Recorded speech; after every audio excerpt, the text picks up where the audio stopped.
Alrighty, so News of the Week episode on this Thursday, April 20th.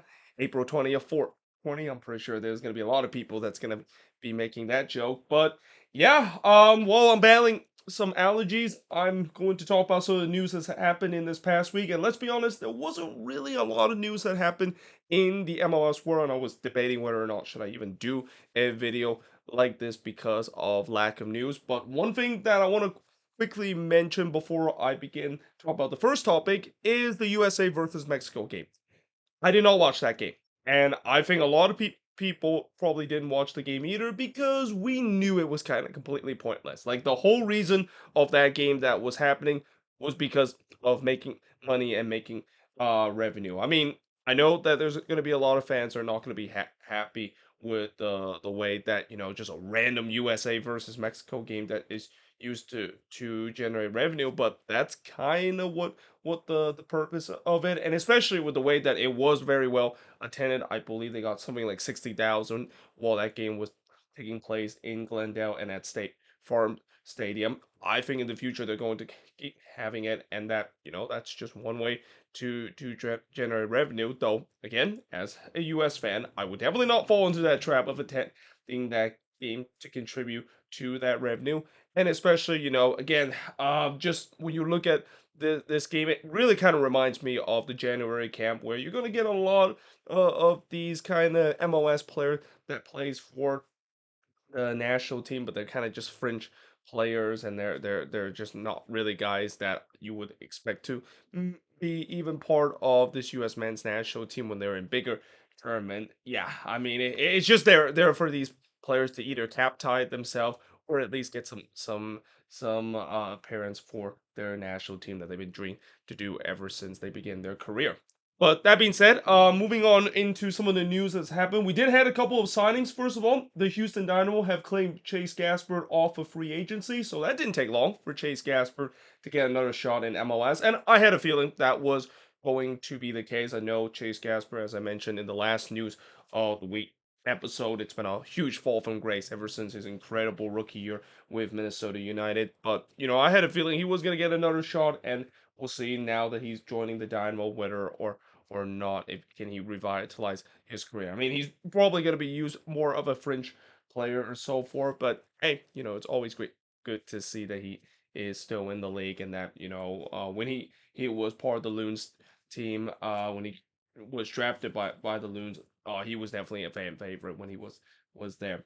Now, the New England Revolution have signed defender Ben Sweat off of free agency, and this feels like a very Bruce Arena kind of signing. I mean, Bruce Arena just loves signing some of these reclamation project or guys that he used to coach for with the national team, and I think Ben Sweat was one of them when he was with the national team. I think back in 2015 or so forth. But this is a very Bruce Arena kind of signing, trying to get some reclamation project and hope that it will work out. Now, I'm not quite sure Ben Sweat is going to play a lot of part with this refs team, especially with the way that there's a reason why Sporting KC decided to cut ties. I mean, he was really bad with Sporting KC to a point where, yeah, they decided to just kind of cut ties with him. But yeah, as I said, it's very Bruce Arena kind of signing, and we'll see whether or not if Van Sweat can get himself back to what was a decent career during his time with NYCFC. Remember, he was a decent fullback during his time with NYCFC. Yeah,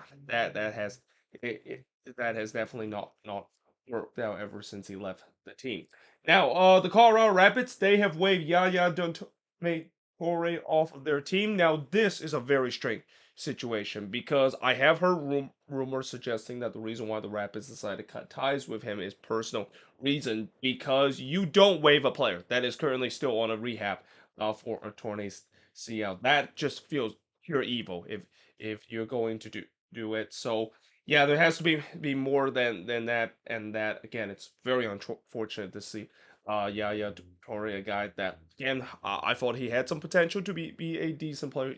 Gotta remember, he's only 17 years old, but he's already suffering a couple of torn ACL. Like he's already suffered two torn ACL injury, and that again, I'm not sure. Maybe the Raptors feel like he's gonna be injury prone, so they decide to let him go. But yeah, that's kind of a surprising move, and we'll see whether or not if there is gonna be a team that picks him up because I think there is some upside if he stay healthy, especially doing his limited appearance with the Rapids and even with the Rapids second team in the MLS Next Pro.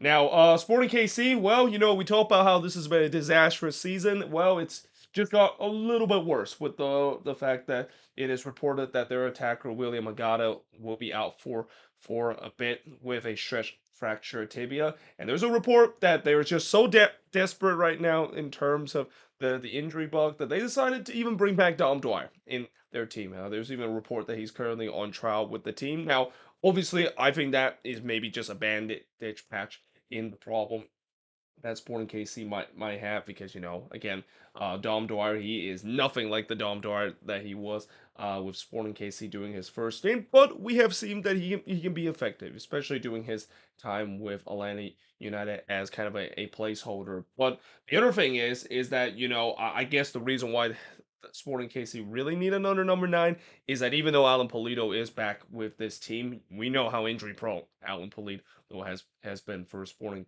KC, and that if he goes down, then all of a sudden they're back in the condone zone that they were just a year ago, where they just don't have any number 9 that can be lethal going for on the attack. So yeah, again, this is kind of almost like an emergency signing, and they just hope that Dom Dwyer at least kind of show what he has done with Atlanta, maybe get about a quarter of the ability that he was when he was with Sporting KC about almost 10 years ago. I mean, it's hard to believe that it's been that long since Dom Dwyer has left Sporting KC to what was then joined Orlando City. But yeah, this feels like it's a desperation should move for a team that, again, it's just been a disastrous season for Sporting KC right now.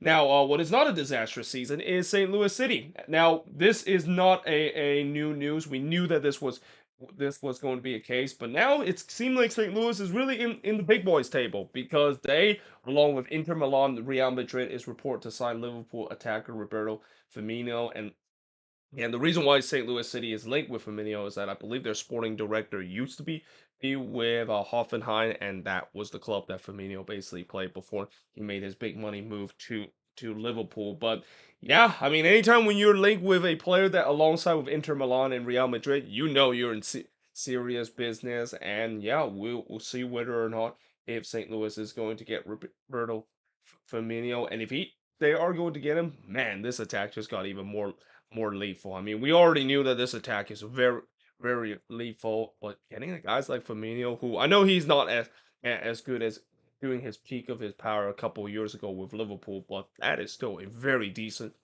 attacker, and that again, I think St. Louis does have an open DP spot to do so.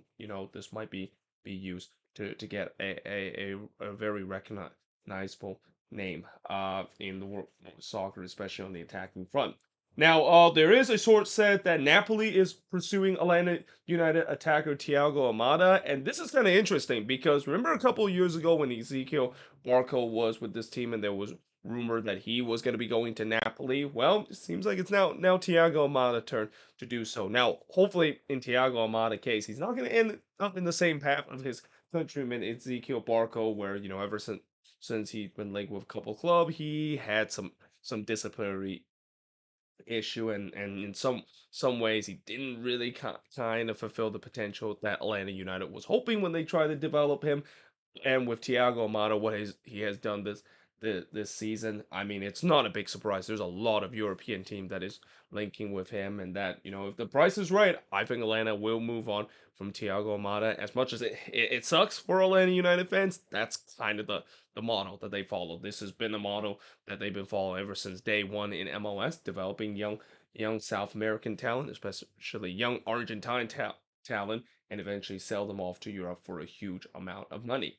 Now, moving on away from talking about reports and signing, is that LAFC versus the Houston Dynamo game will now be moved to June 14 due to the fact that the league decided to give LAFC an off week to prepare for their semifinal second leg clash with the Philadelphia Union. Now, I believe both of these teams is going to be playing this weekend, so both of these teams are not going to get some rest for their first leg clash. And heading into the second leg clash, we know the Union is actually off on that week. They are the team that got the winning ticket of the bye week sweepstake doing that week, but feels like the league is trying to make this a little bit more fair, and that this is of course similar to what we saw last year, where Seattle obviously got a week off of league play because they want them to solely focus on CCL, and that seems like LAFC gets the same benefit. So yeah, either way, it should be very entertaining. I mean, again, you cannot ask for a better semifinal clash than what we see with LAFC and the Philadelphia Union, two teams that were the defense or or well, one team is the defending MLS Cup champion, but this is the rematch of last year MLS Cup champion, and if it's anything close to what we saw in that free draw to head to a PK show between LAFC versus the Philadelphia Union, this might be probably the greatest CCL type involving MLS team or an all MLS affair that we have seen probably ever. So I'm very excited to see this kind of clash, and again, the winner of that be moving on to the CONCACAF Champions League final. Speaking of CONCACAF, they have announced the schedule for the Gold Cup, and unsurprisingly, a lot of those preliminary is going to be taking place at Drive Think Stadium in Miami. I mean, when they announced the venue, I had a feeling that those preliminary is going to be at Drive Pink Stadium because that was kind of the case last time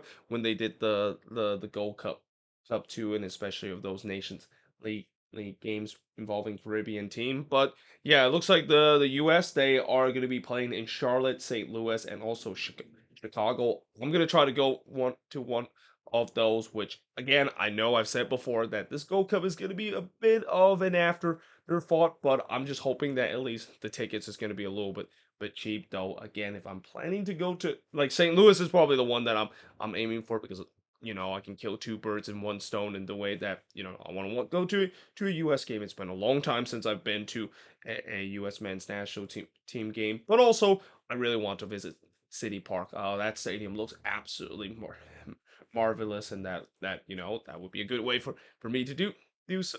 So if that is the case, but yeah, again, these couple cities, kind of interesting city to choose. I mean, I get St.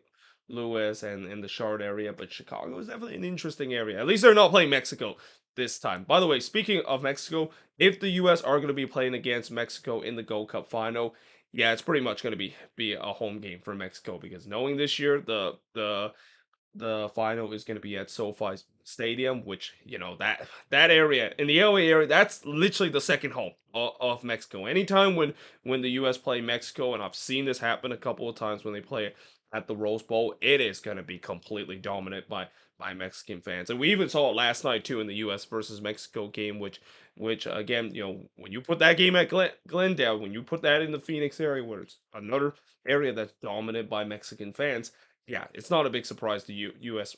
fans were outnumbered by a lot, and it's going to be the same case in this situation. But again, this Gold Cup is going to be, as I said, it's kind of maybe like a bit of an afterthought, because we know that the goal now for this team is Copa America in 2024, and again, they need to qualify that tournament. It's not a freebie, even if it's going to be in the U.S. and in Mexico, or well, actually, it's not, I don't think it's in Mexico for that Copa America. It's going to be in Canada, but that's kind of like a preparation for the 2026 World Cup that's going to be here. But yeah, I think that's going to be the real focus, and especially again, the U.S. is still coming out of this lingering scandal that's gone on between the Reina family and Greg Berhalter.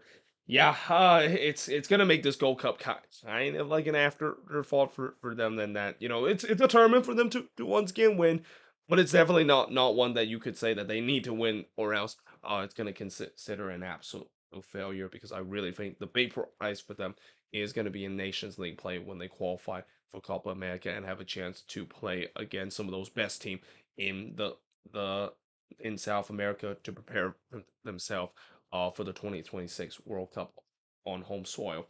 And then finally, speaking of the U.S. and Mexico, they will now be joining bid to host the 2027 Women's World Cup. So it looks like, I think this was already, they said a couple of years back, that the U.S. are interested in hosting the 2027 Women's World Cup. And if that is the case, this will be the first time where we see the Men's and Women's World Cup happening back to back ever since Germany did it back in 2006 and 2007. And I think it would be a great idea too, because again, the US and Mexico definitely has that infrastructure to host a women's World Cup. Now, if you're wondering, well, why not Canada include in this? Why not they can just do the same thing that they did in the 2026 World Cup? Well, the reason why Canada is not included is that, Canada did actually host the Women's World Cup back in 2015, and we know how successful that was. So it's kind of a sense that, they'll be okay with them just kind of hosting the Women's World Cup if they ever get a chance to do so. It's probably going to be for a while since they hosted very recently. But, for the US, it's been a while since they have last hosted the Women's World Cup. I think 99 was the last time that they host the Women's World Cup. And knowing the fact that women's soccer is definitely gaining some traction in Mexico, this would makes perfect sense why Mexico wanted to jump into this to continue to populate the sports down there. So yeah, it'll be interesting to see whether or not if they can win that. I have a feeling they could. They're gonna be the favorites, knowing FIFA. This would be a dream scenario where you have country with two very good infrastructure and also have the money to host a tournament like that. I won't be surprised they might think about choosing that over the other possible candidate for the 2027 Women's World Cup. I don't actually know when exactly they're gonna announce when it's going to happen, but I wouldn't be surprised if it's gonna be the U.S. and Mexico, and we might see another situation like what I said with Germany back in '06 and '07, where the same country will be hosting in two different World Cups in 2 years, with the men's and women's World Cup hosting back to back. But there you have it. That is pretty much it in terms of this News of the Week episode. Let me know in the comments below what do you think of these news, and if there's any news I didn't mention here on the board that you think I should talk about, let me know in the comments below. But till then, if you guys enjoyed this video, if you do, make sure you guys leave a like, smash the subscribe button, and yeah, I of course will see you guys next time.